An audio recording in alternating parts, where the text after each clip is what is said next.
सभी दर्शकों का स्वागत है आपके अपने न्यूज चैनल असंध हलचल हरियाणा में। आज पहुंची है असंध हलचल की टीम गोवा। अभी किश्तियां भी पहुंचने वाली हैं, मोटर बोट भी पहुंचने वाले हैं, समुद्री जहाज भी जो है यहाँ पहुंचेंगे और उसके बाद आनंद लेंगे। और हालत इतनी बढ़िया है, बिल्कुल नीला पानी है। और अभी हमारे साथ सरपंच साहब भी हैं, उनको भी हम नाव में बिठाएंगे, मोटर बोट में बिठाएंगे और यहाँ का पूरा आनंद लेंगे। आनंद तो हम तो आ ही रहा होगा। अरे तो सरपंच साहब, आपको आपके गांव में गोवा के नज़ारे, समुंदर के नज़ारे मिल रहे हैं, हम क्या तो कहें? हम तो ये चाहते हैं कि आर्मी के अंदर भी हमने शिप चलाए और शिपों में जहाज़ों में हमने गए और उधर भी यही हालात देखते रहे। और इधर जब रिटायर होके आए गांव में तो यहाँ भी हमारे को किश्ती सरकार देती नहीं कि जो किश्तियों के ऊपर हमने चप्पू लगा कर इसको पार करके जाएं। ये कुछ हमारे गांव के जो घर हैं ये किश्तियां पर जाते हैं और किश्तियां बड़ी बढ़िया ट्रैक्टर स्टार्ट करके ट्रैली के बीच में बैठ करके गांव को क्रॉस करते हैं। और इतना पानी आ चुका है कि इनकी जो हालात है ये बहुत खराब हो चुकी है। ये मकान समुंदर के बीच में है भाई। ये मकान जितने भी हैं, 5-7 मकान नजर आ रहे हैं, समुंदर के बीच में है। और आप यहाँ आ सकते हैं, आपको कहीं जाने की जरूरत नहीं, पर्यटक स्थल पे कहीं पैसा खर्चने की जरूरत नहीं। एक किश्ती सरपंच साहब यहीं बनवा देंगे ताकि आप यहाँ आनंद लें। तो सांप भी होंगे और गंदगी, बदबू बहुत ज्यादा। सांप इधर इतने आते हैं कि अंदर में घुस जाते हैं कि पता नहीं किस बच्चे को काट दे और किसको क्या कर दे, ये कोई पता नहीं है। कई दफा तो हमने ये फुफड़ाना से सांपों वाला पकड़ के लेके आए थे। हमने 2-3 पकड़ के उसको पकड़वाए और वो अंदर में घुस गए। वो कोई एक तो फ्रिज के पीछे छुप गया पर उसको निकाला। जे वो दूसरा खोलने लगे तो फ्रिज के अंदर बैठा हुआ था। पानी तो ठंडा हो जाता है लेकिन वो भी ठंडा नहीं हुआ। तो लेकिन हम तो इतना खुशखबरी, हमारे से अच्छे तो सांप हैं जो कि तालाब सब को भी छोड़ करके फ्रिज में घुसते हैं। मैं ये सरकार को दिखाना चाहता हूँ, आप तो फ्रिज भी नहीं देते, ना ठंडा पानी पीने के लिए देते, सांपों को दे देते हो। लेकिन पिलाने के लिए सांपों को पानी और फ्रिज और इनको सब कुछ सरकार ने बिजली तो पैदा कर दिया। लेकिन ये जो है इधर के हालात, नीला पानी, बीमारी का घर जो है इधर पूरा देखो कि ये जो वो देखो जर्जर हालात है। आसपास के गांव की जो बिल्डिंग है वो सारी गिर गई है। माता, आपका यही घर है माता? हाँ माता, आपका ये पानी तो बरसात होती पानी है। बरसात होती ਸਾਡੇ ਅੰਦਰ ਵਿਹੜੇ ਚ ਵੜ ਜਾਂਦਾ ਹੈ। ਵਿਹੜੇ ਚ ਵੜ ਜਾਂਦਾ ਆ, ਵਿਹੜੇ ਚੋਂ ਅੰਦਰੋਂ ਪਾਣੀ ਦੇ ਵਿੱਚ बीच में किश्ती बना के फिर ਅਸੀਂ बाहर निकलते हैं। सांप भी निकलते हैं। सांप भी बहुत निकलते हैं, बहुत छोटे छोटे बच्चे आ, बच्चे छोटे छोटे बच्चों तो खेत देखो, साडा खेत सारा डुबा पिया। दिखाओ जी, चलो आगे चलो। तो देखिए, गांव डूब गया, खेत डूब गए, घर डूब गए, मिलता क्या? सांप। और वो सामने आपको थोड़ा जूम करके दिखाइएगा, वो स्कूल की बिल्डिंग जिसके साथ पानी बिल्कुल खड़ा है और बिल्डिंग गिर गई है और बुरे हालात। सरपल्ली खेड़ी गांव में खड़े हैं, कहाँ का गोवा। और बस पूछिए ना, 300 मीटर दूर एक्सप्रेस हाईवे है। भाई क्या कहेंगे, कैसी स्थिति है, बरसात में क्या होता है? बरसात में बहुत बुरा हाल होता है, या देख लो क्या हाल हो रहा है। बुरा हाल है, हम तो लेकिन कोई समाधान नहीं निकाल सकेगा। जिसके पास जाते हैं वो बोलता है अभी कराएंगे ये, या बस ये बना हुआ है, इस पे जाते हैं। हाँ, किस्ती पे चलते हैं। अपने ही घर में, अपने ही घर में जाने के लिए इनको किश्ती बनानी पड़ती है। यहाँ जो पानी है वो 3-3, 4-4 फुट जो है ऊपर आ जाता है। और फिर अपने घर में जाने के लिए तो हालत, हम मेड पर खड़े हैं, एक तरफ समुद्र है, एक तरफ खाई है, बीच में लोग फंस गए। सांपों के रैन बसेरे के बीच में, सांपों का रैन बसेरा ही कहेंगे, इतने सांप हैं। और छत के ऊपर सरपंच साहब, ये जो हमारे जो गांव के खेड़ी निवासी के लोग हैं, ये जो पानी के बीच में खड़े हैं, ये रात को जो है ना अपने मकानों के ऊपर चढ़ करके ऊपर उनको सोना पड़ता है। नीचे तो सांप आ जाते हैं, उधर सड़कों पर जाइए तो खड्डे मिलते हैं, इधर आए तो पानी मिलता है और सांपों से डर लगता है, तो और छत के ऊपर चढ़ के जाके सो जाते हैं। तो मैं सरकार से यही अपील करूंगा कि हमारे गांव की इतनी स्थिति खराब हो गई है, हमारे को गांव को क्यों बैकवर्ड और पीछे छोड़ा गया। मैं तो ये दुख मेरे को इसी चीज से लगता है भी, मैं सरकार को क्या कहूं।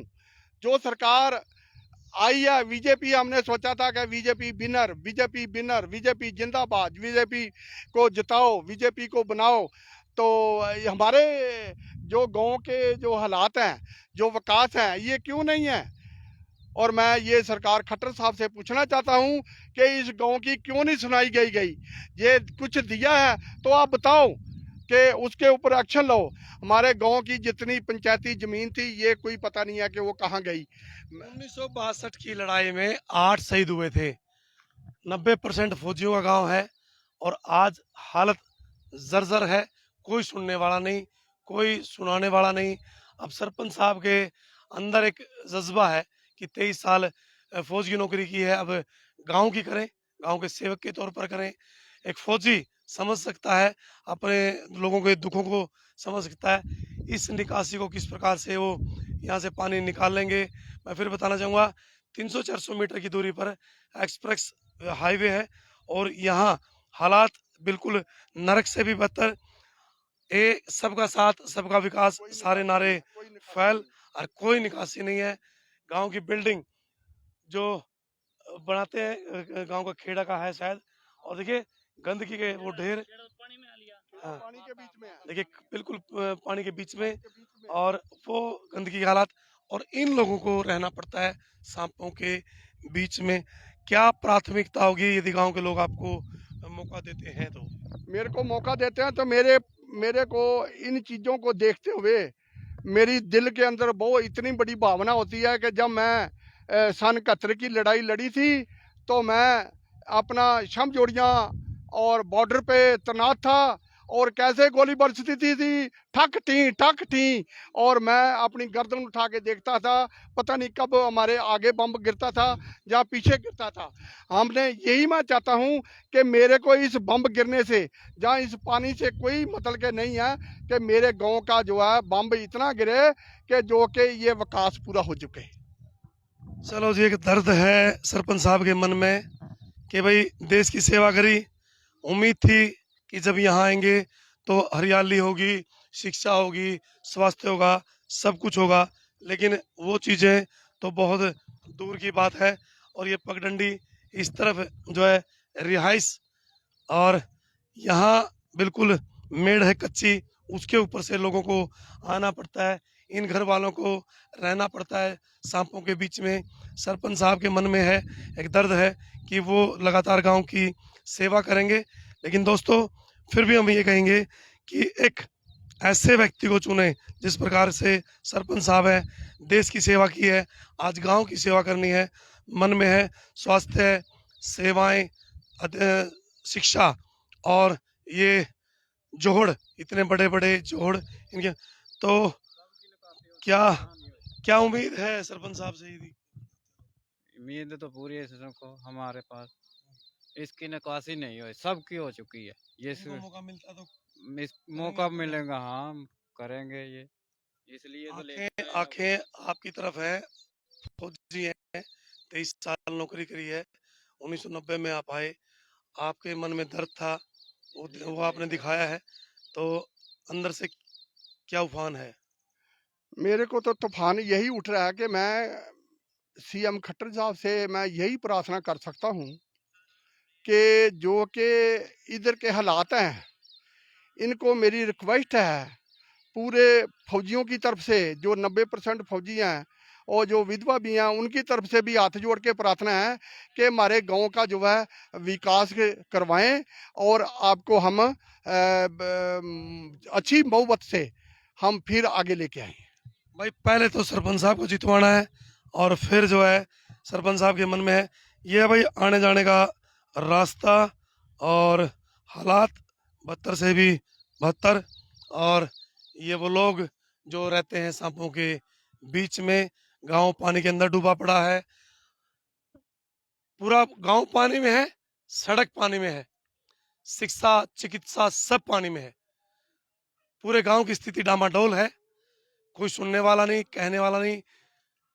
और एमपी साहब ने तो अपना दिखाई दिया रंग 3 साढ़े 3 साल के बाद कि हम किसी से कम नहीं है।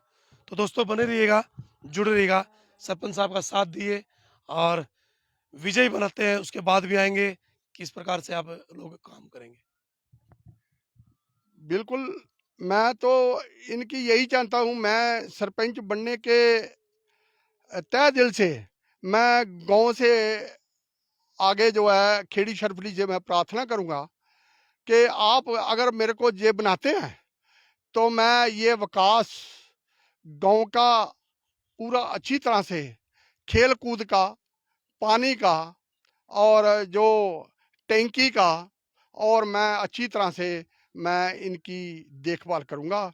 और मैं अपने तहे दिल से मैं वादा करता हूं कि मेरे को सरपंच आगे आने पर मैं पूरे अपने काम अपनी तहे दिल से, जैसे मैं आर्मी के अंदर फौज में कसम खाई थी, हवा में और पानी में मैं कसम खाता हूँ कि पानी के रास्ते जाऊंगा, हवा के रास्ते जाऊंगा। और मैं ऐसे ही कसम खाता हूँ कि मैं ये पूरा जो है देश का, गांव का अपने का विश्वास करूं। एक सैनिक यदि सरपंच बनता है तो उसके कई इरादे होते हैं, मनसा होती है। चिंगारा सिंह का जैसा नाम है वैसा काम, सुना भी है, हमारी ऑफलाइन भी बात हुई थी।